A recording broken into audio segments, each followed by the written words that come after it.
Assalamualaikum warahmatullahi wabarakatuh. Perkenalkan, nama saya Yolanda Syafmita dengan NIM 200311112. Saya dari Prodi Pendidikan Biologi.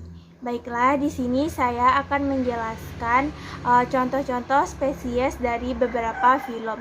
Yang pertama yaitu filum Porifera, yaitu Siccon ciliatum. Ini merupakan contoh dari gambar Siccon ciliatum. Siccon ciliatum adalah salah satu jenis Pongea yang berasal dari kelas Calcarea. Jenis Porifera ini berasal dari subgenus Parazoa. Kelompok Animalia ini mulai ditemukan dan dipublikasikan pada tahun 1780 oleh seorang ilmuwan bernama Fabricius. Hewan ini memiliki permukaan tubuh yang berstruktur dan bertekstur keras. Kekerasan tubuhnya seperti batu. Pada bagian lubang tersebut dapat menyerap oksigen. Selain itu, hewan ini memperoleh makanannya dengan cara difusi melalui sistem tubuhnya yang khusus. Tubuhnya tersusun oleh zat kapur. Ciri-ciri filum Porifera ini dapat ditemukan dengan mudah pada air asin di kedalaman yang rendah.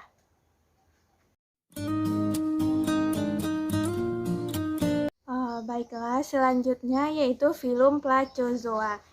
Ini merupakan gambar dari salah satu spesies Placozoa. Placozoa hanya memiliki satu anggota, Trichoplax, yang merupakan hewan kecil, berbentuk pipi dengan diameter sekitar 1 mm.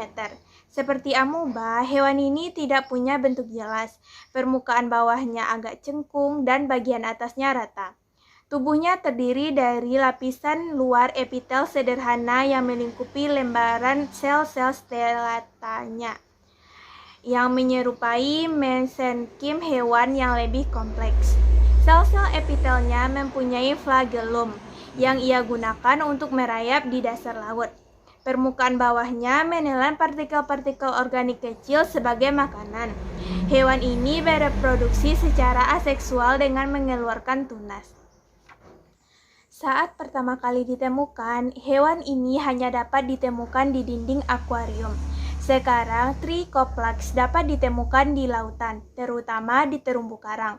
Dan ini di dekat pantai pada lingkungan beriklim tropis dan subtropis, menempel pada akar pohon bakau, bangunan, atau batu.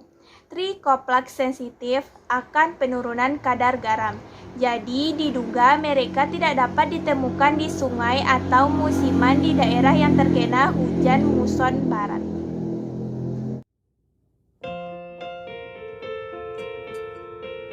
Baiklah, selanjutnya yaitu Hydrozoa. Ini merupakan gambar dari Hydra viridis. Contoh anggota Hydrozoa yang terkenal adalah Hydra viridis. Hydra viridis merupakan organisme soliter di air tawar. Makanannya berupa udang dan kerang tingkat rendah. Hydra hanya memiliki bentuk polip. Satu ujung hydra yang berguna untuk menempel pada dasar disebut cakram basal atau basal diskus. Hydra memiliki 6-10 tentakel pada mulutnya yang berfungsi untuk menangkap mangsa. Hydra memiliki otot yang dapat memanjang dan memendek untuk berpindah tempat dengan bergerak jungkir balik. Sistem saraf pada tubuh Hydra adalah sistem saraf difusi. Artinya, sel-sel saraf tersebar merata pada seluruh permukaan tubuhnya. Reproduksi secara aseksual dilakukan dengan membuat tunas atau buding. Reproduksi seksual Hydra dilakukan dengan menghasilkan sel kelamin jantan dan betina dalam satu tubuh, atau hermafrodit. Hasil fertilisasi seksual berupa embrio yang kemudian berkembang menjadi larva dan selanjutnya menjadi hydra baru. Hydra memiliki daya regenerasi yang tinggi.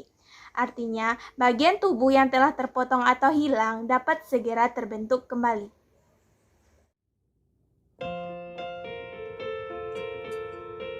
Baiklah, selanjutnya yaitu Ctenophora. Ini merupakan gambar dari ubur-ubur sisir.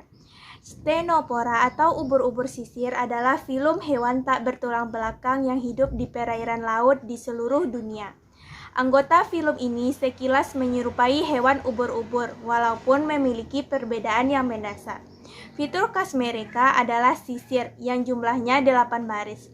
Sisir ini adalah kumpulan silia yang mereka gunakan untuk berenang, dan mereka adalah hewan terbesar yang berenang dengan menggunakan silia. Ctenophora ukurannya berkisar dari beberapa milimeter sampai 1,5 meter. Seperti cnidaria, tubuh mereka terdiri dari jeli dengan satu lapisan sel di luar dan yang lainnya melapisi rongga internal.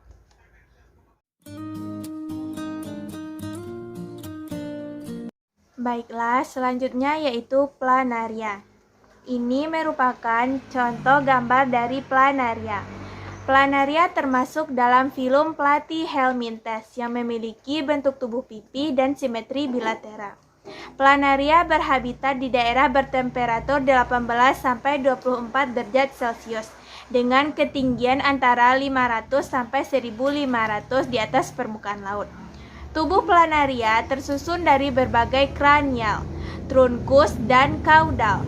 Bagian kranial terdapat kepala dengan sepasang eye spot yang berfungsi sebagai fotoreseptor dan sepasang auricle yang terletak di bagian lateral tubuh pada bagian kranial.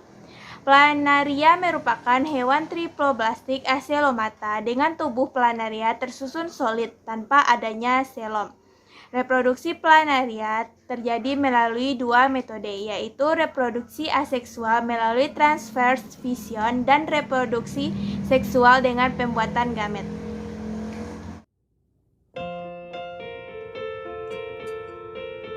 Baiklah, selanjutnya yaitu chiton. Ini merupakan gambar dari chiton. Chiton merupakan salah satu hewan laut dari jenis moluska. Habitat chiton yaitu di laut, pada daerah pantai sampai kedalaman sedang. Bentuk tubuhnya elips. Di bagian dorsal tubuhnya dilindungi oleh 8 lembar kapur yang pipih dan tersusun seperti genting. Dikelilingi oleh gridel atau gelang yang tebal, berotot, dan ini merupakan bagian dari mantel. Kakinya besar berotot yang berfungsi untuk meletakkan diri dan merayap pada batu karang. Bagian kepala mereduksi, tidak mempunyai mata dan tentakel. Di dalam mulut terdapat alat untuk memarut atau memotong makanan yang disebut dengan radula, dengan deretan gigi yang banyak. Beberapa chiton mempunyai titik mata kecil atau mata di dalam epidermis pada lembaran-lembaran.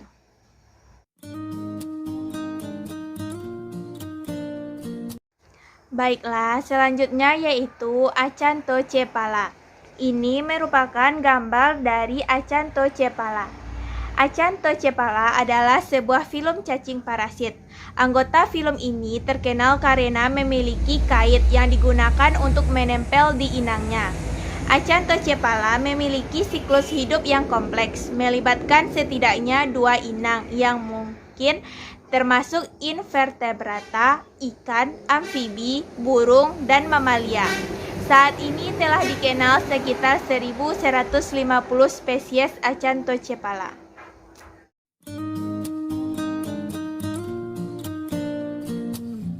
Baiklah, selanjutnya yaitu cacing tanah dari filum Annelida.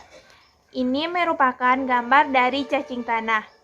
Filum Annelida memiliki ciri khusus, yaitu berupa segmen teratur seperti cincin di tubuhnya.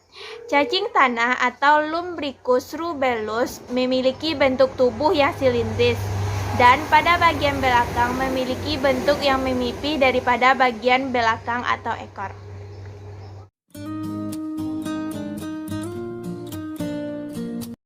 Baiklah, selanjutnya yaitu Spinculus norvegicus.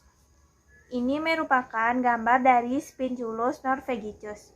Berbentuk bilateral, simetris, dan berbentuk ulat. Badan memiliki lebih dari 2 lapisan sel, jaringan, dan organ. Rongga tubuh adalah selum sejati. Tubuh ditutupi oleh kutikula karet. Memiliki otak sederhana dan saraf utama ventral. Tidak memiliki peredaran darah atau organ pernapasan. Habitatnya tersebar dari Laut Merah, Mediterania, India, dan Barat Samudra Pasifik. Jenis ini dari dalam dan dingin air dari sublitoral dan batial perairan, yaitu 100 sampai 3000 meter.